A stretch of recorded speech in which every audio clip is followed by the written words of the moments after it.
welcome to the Jukebox Podcast from WP Tavern. My name is Nathan Wrigley. Jukebox is a podcast which is dedicated to all things WordPress. The people, the events, the plugins, the blocks, the themes, and in this case, the reasons why WordCamp Asia is such an important event.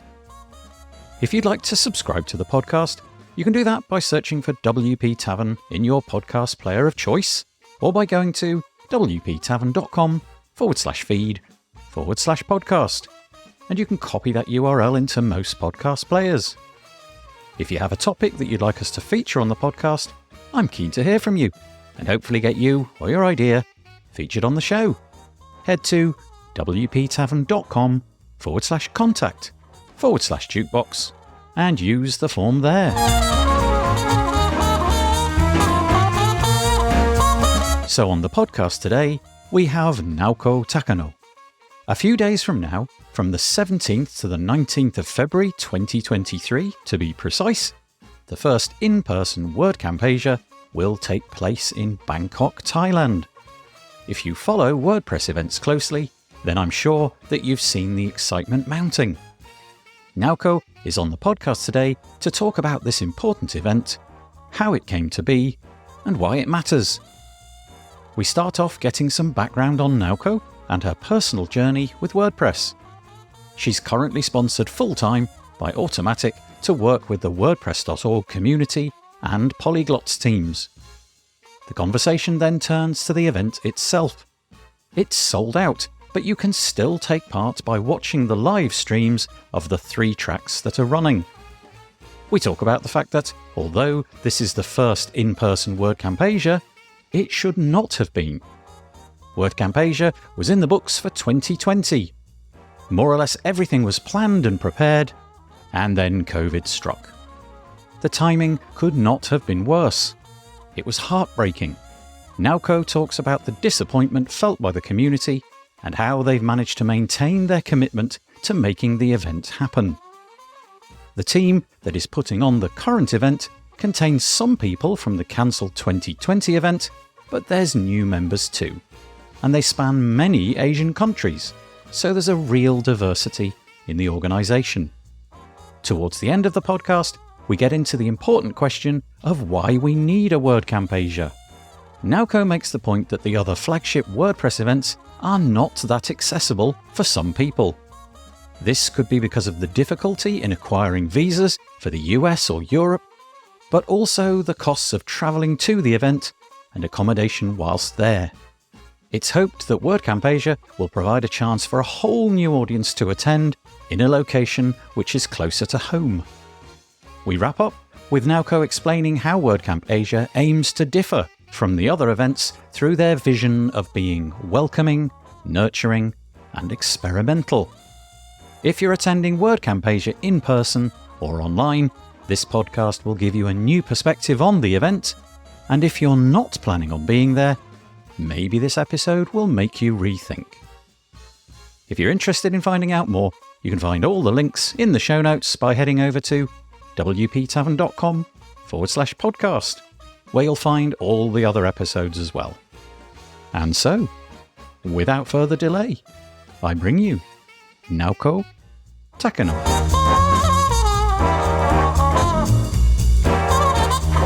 I am joined on the podcast today by Naoko Takano. Hello, Naoko. Hello.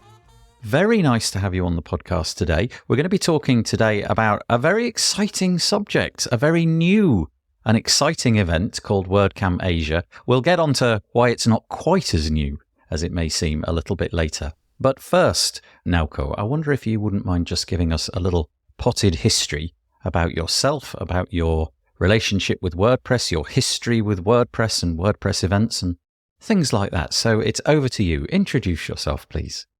Sure. I'm Naoko Takano, based in Tokyo. I've been using WordPress for as long as WordPress has been around, actually. So it's been 20 years now. I started using WordPress as a personal blog platform since I was living in the US and I wanted to have a place to write in Japanese to communicate online. And then it's a long story. Since then, I started building websites then became a front-end engineer, then became a freelancer. Then I actually started organizing WordCamps in Japan, Tokyo. And then I met Matt Mullenweg at WordCamp in Japan. And since then, I got hired by Automatic as a support engineer. And then since 2019, I am a community manager of WordPress.org. I'm a full-time sponsored volunteer for WordPress.org community and polyglots team. You really do have a very long history with WordPress. Yeah, it's very rare that I bump into somebody who has 20 years of WordPress under their belt. That's most impressive. Well, thank you for joining us on the show today. We are here to talk about WordCamp Asia, which is going to be happening if all the stars align and this podcast episode is published on the date I'm expecting it to be published. It will be just around the corner. It'll be a matter of days, possibly just over a week before the event is coming around. There must be great excitement in your part of the world about it. Do you want to just lay out for us when and where it is? So just the nuts and the bolts of when it's happening, where it is, and so on. Sure. So the first WordCamp Asia will be happening in 2023. It's from 17th to 19th February. It's a 3-day event in Thailand, Bangkok, Thailand. And it's happening at the, now, forgive me if I get the name of this wrong, it's the True Icon Hall. Is that the name of the venue? That's correct. That's correct. It's a conference center in the middle of Bangkok. Yes, it's a newly built conference hall. I think they were built in 2019, and it's by the Chao Phraya River, and it's part of the Icon Siam complex, and it's a very beautiful place. I've been there in 2019. Excellent, excellent. Now, I think it's probably important to say at this point that if you are not in possession of a ticket, no matter what we say, don't make plans to go to WordCamp Asia, because my understanding is that the full amount of tickets, I think it's 1,500, have in fact sold out. Is that true? Yes, at the moment, we don't have any plan for releasing any batch of tickets. You may be able to get refunded tickets that will be released as they come back, but unless one of the very lucky ones that will get these very few refunded tickets, we don't have any plan on releasing any big amount of tickets anymore. Yeah, well, that's okay, though, because if you are keen to participate in WordCamp Asia and do not have a ticket and have no plans to attend, my understanding is, and you can confirm this, I hope, is that the event itself will be live streamed in the way that we've been used to over the last couple of years. Is that in fact true? Yes, we have 3 tracks and all the tracks will be live streamed. Great. Even if you don't possess a ticket, you'll be able to get there. So we have WordCamp Europe, these great big, I'm going to say international events. I don't know if there's a correct terminology for these kind of flagship events, but we've got WordCamp Europe, we've got WordCamp US, and now into the mix we have WordCamp Asia. It's obviously the first event actually happening, but there is a sort of disappointing story behind this, because if you are following the WordPress news, and you have been since 2019, you'll know that the event, tragically, I'm going to use that word, had to be cancelled more or less at the last moment due to the COVID outbreak. Do you want to get into that a little bit? It might be interesting to hear the story. It was, if memory serves, very much several weeks away. It was really, really close, and the whole thing got pulled. With hindsight, that was probably a very wise decision, but at the time I remember community members who as yet were unable to grasp the scope of COVID because it really hadn't gone anywhere yet. There was much gnashing of teeth and rending of clothes and people sort of saying, oh, what a shame. Just tell us from your perspective, because I know you were on the team for that. What was that disappointment like to suffer through? So yes, WordCamp Asia 2020 was the first WordCamp that was cancelled due to COVID-19. And that was the end of February in 2020 that was supposed to happen. And because I think it was probably the first event that was cancelled due to pandemic of any type of situation in the world, in the whole history of WordCamps. And we just couldn't believe that happened. We always believed WordCamp will be planned and it will happen, when the day comes. So it was such a loss to us. to me, it was like losing someone by an accident. Just lost someone, or something that was so sure that you were looking forward to. It was very, very crushing for us. At the time, we didn't understand the amount of what's coming. So we actually rescheduled it for the same year, and we did that twice. And then after that, we didn't say anything for sure about the upcoming schedule. Yeah, incredibly disappointing. I actually do want to dwell on this for a little bit longer, if you don't mind, because if you've ever been to a WordCamp, maybe that's in a city near you or one of the bigger ones, as we've just described, Europe or US, you'll probably have understood the amount of organization that goes into it. This is not an event which comes up and is organized several weeks in advance. This is something that takes a lot of people, a very large amount of time to organize. There's speakers, there's venues, there's sponsors, there's meals, there's accessibility. There's a whole host of things going on. And for the rest of us, it was simply a case of, oh, it's been cancelled. Well, that's disappointing. Perhaps I've got to get a refund on my air travel, or perhaps I don't have to do anything because I wasn't attending anyway. The point being that it was simply a question that it was cancelled. Whereas for you and the community that had gathered together to organise it, it must have been, like you said, crushing. And I'm just wondering how easy it was to get people back on board this time around, or whether people left the WordCamp ecosystem and decided, I'm not getting involved with that again. How's it been? So the bright side of things is that we became stronger team because of the challenges that we had to face. But situations changed for many people. 3 years is a long time. So we did lose some people due to changing their situation or commitment level they could promise after 3 years. But we did have nice number of people who came back. I would say in the beginning of reunion, I would say probably like 80%. Everybody wanted to come back and do it again because we weren't able to. So yeah, it wasn't like a disbanding of the whole community organizers, but we came back. Yeah, that's remarkable. Sometimes I have to pinch myself when I think about WordPress and the fact that this little piece of software, which began 20 years ago, which probably didn't have any pretensions of growing to the size that it is now. Yeah, I have to pinch myself for the breadth and the depth, the amazing spread globally of the project. So you've kindly written in the show notes a list of the countries that people have come from in order to assemble WordCamp Asia this year, 2023. And I'm just going to read it out because it's amazing.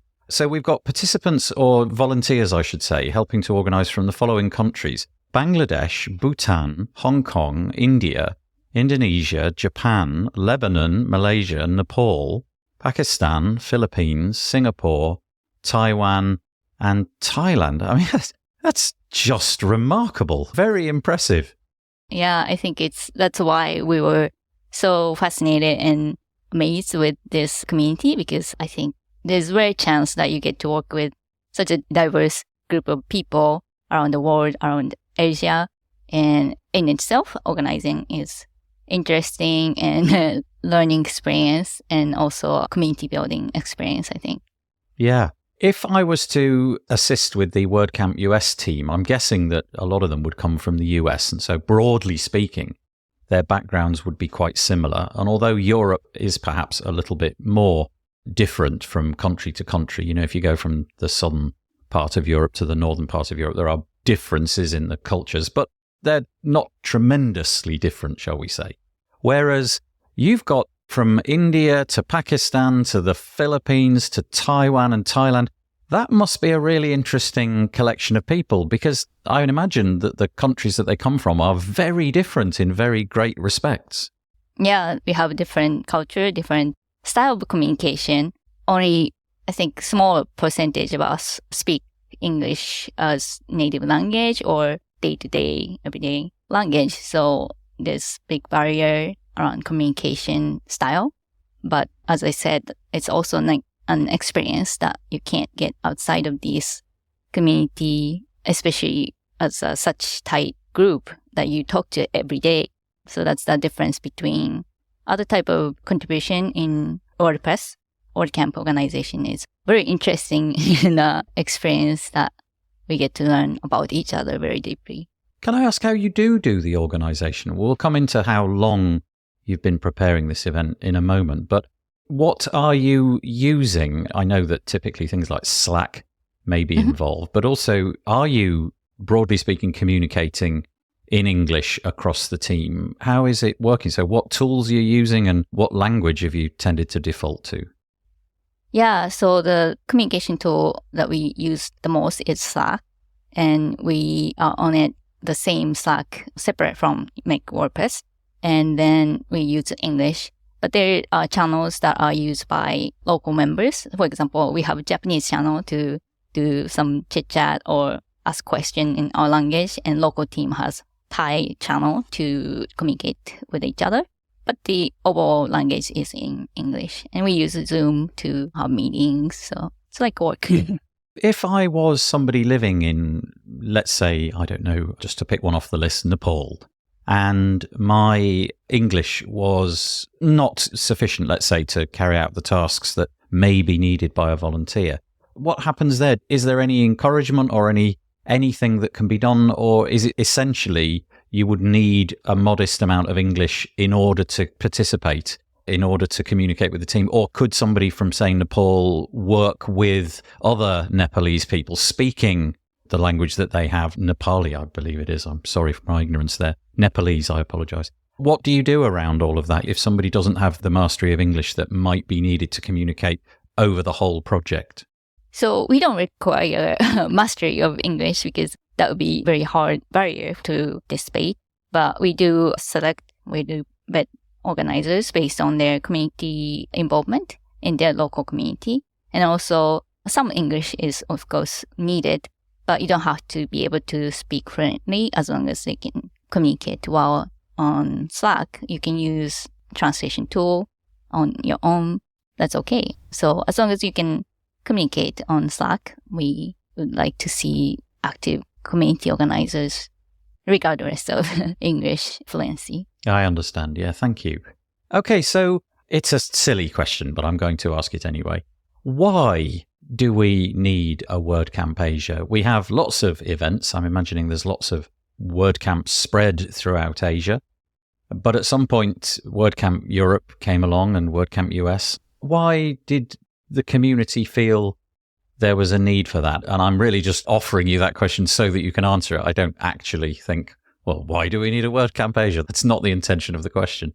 Yeah, thanks for asking, because I'd like to share why we are so enthusiastic about holding WordCamp Asia in person in Thailand.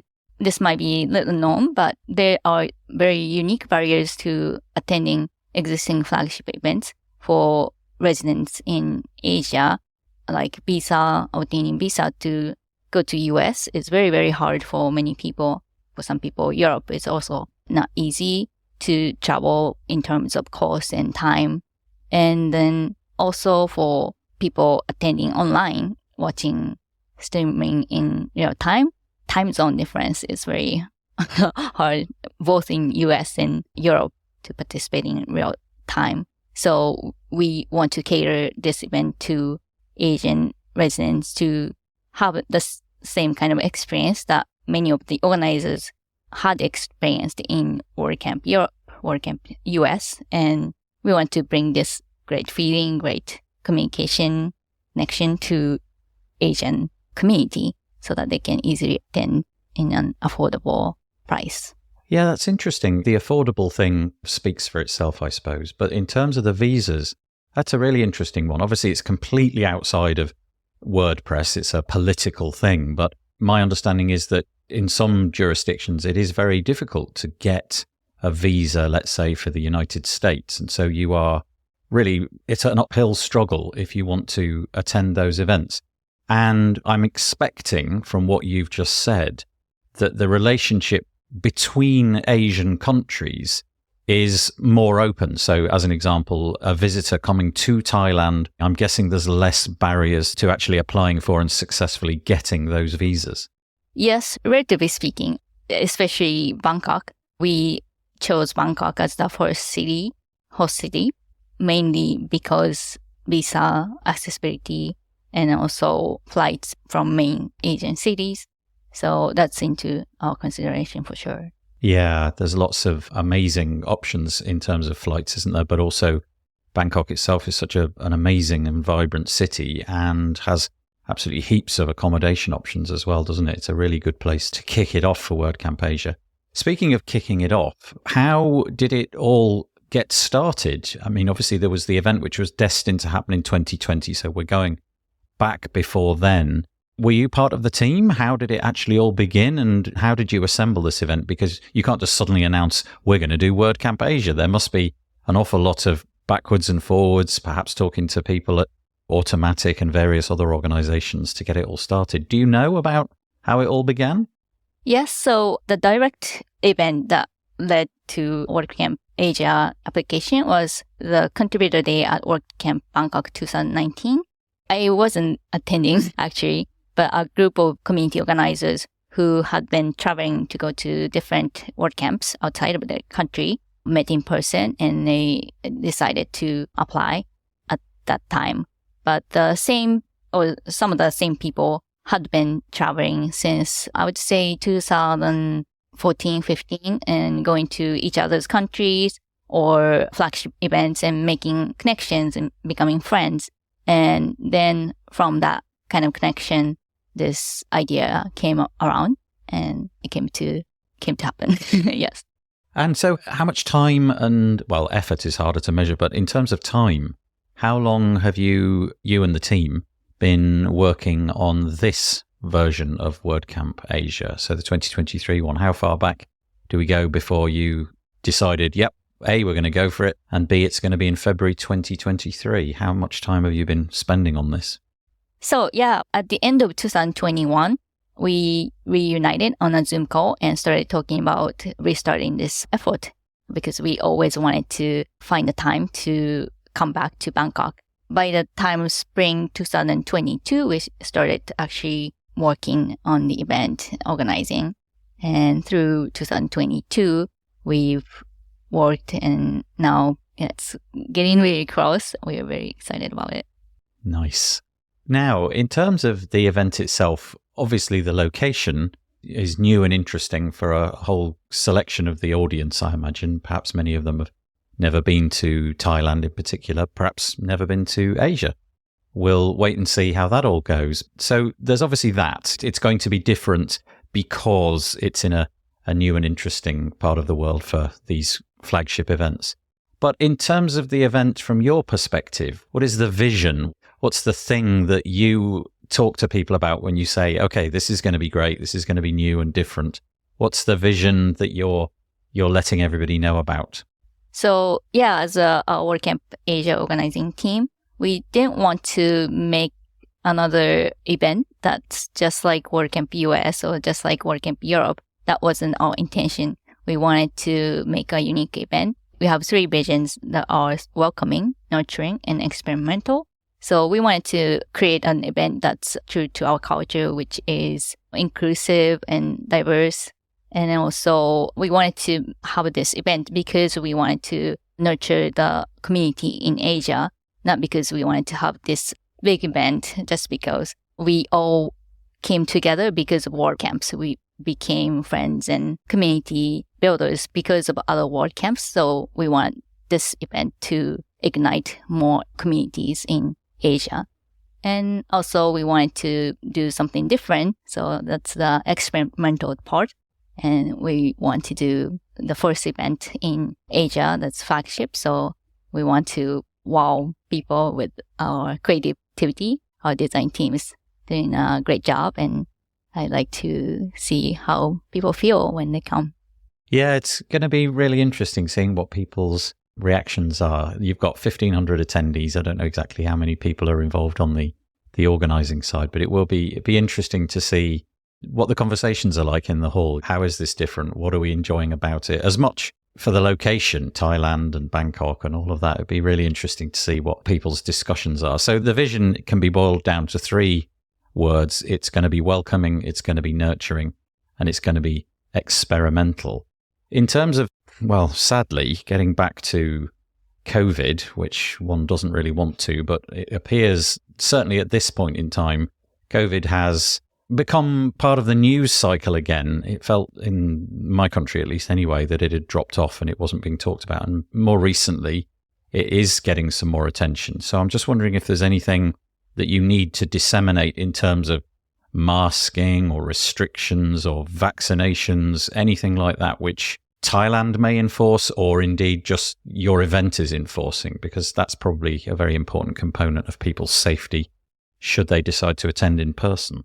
Yeah, this is a frequently asked question. And at the moment of this recording, we are not making masking or vaccination mandatory. So this is based on community teams' guideline for WordCamps. If that changes, we will change our guideline accordingly. And if Thailand requirement changes, we will have to abide by that. But at the moment, we are not requiring masking or vaccination. They're both recommended. And we will provide stickers for people who like to be respected. So we ask people to stay away or wear masks around people with those stickers. Okay, so there's going to be some symbol that you can wear, a sticker that you can have if you would wish to have a little bit of separation between you and other people. And the hope is that people will notice those stickers and give you a wider berth than might normally be the case. Okay, that's interesting. So, given that your tickets have sold out, 1,500 seats have been snapped up, bought, and hopefully they'll all be filled during the event. Given all of that, and I know you won't be able to tell me much about this, but I do want to ask anyway. Do you know if we are planning to have a WordCamp Asia 2024? I know it's a bit early for that, but do you see that the community has rallied around and is beginning to talk about that? Because, you know, no sooner is one event finished than the other one needs to be announced. And in fact, in many of these flagship events, the location of the next event is announced during the conference itself. So, yeah, as much as you can say, but you may not be able to say much. So, yeah, in fact, at the moment, we have the call of hostility for 2024 open. But by the time this airs, we might not have it open. So we'll be reviewing those applications, and we are hoping we will be able to announce during or the end of the event. Yeah, just keep your excitement until we announce. So it sounds like if the call for venues has gone out, there's definitely going to be one, but we don't as yet know where it is. Yes, we do have applications that came in, so a city will be selected, yes. So hopefully this will be a podcast that we get to repeat each year, and it will be the first of many. I really appreciate you chatting to us today, Naoko, about WordCamp Asia and about its first, well, not that it should have been the first, but its first live in-person event. I hope it goes well. I really, really do. Thanks for talking to us today. Just before I let you go, is there anything that I missed, or is there something that you would like to have said that we didn't say? That could be just telling people where the website address is, should they wish to have a look at that. It could be, I don't know, a Twitter handle that you're keen to promote, anything you like. Sure. Our website is asia.wordcamp.org/2023. And just wish us the best of the luck, because we need a lot of it. From my point of view, you have all of those wishes. I really hope it goes extremely well. I would wish you the greatest success. Hopefully, in a couple of months' time, we'll be able to chat about how successful it was. Naoko, thank you very much for chatting to me today. I really appreciate it. Thank you for having me.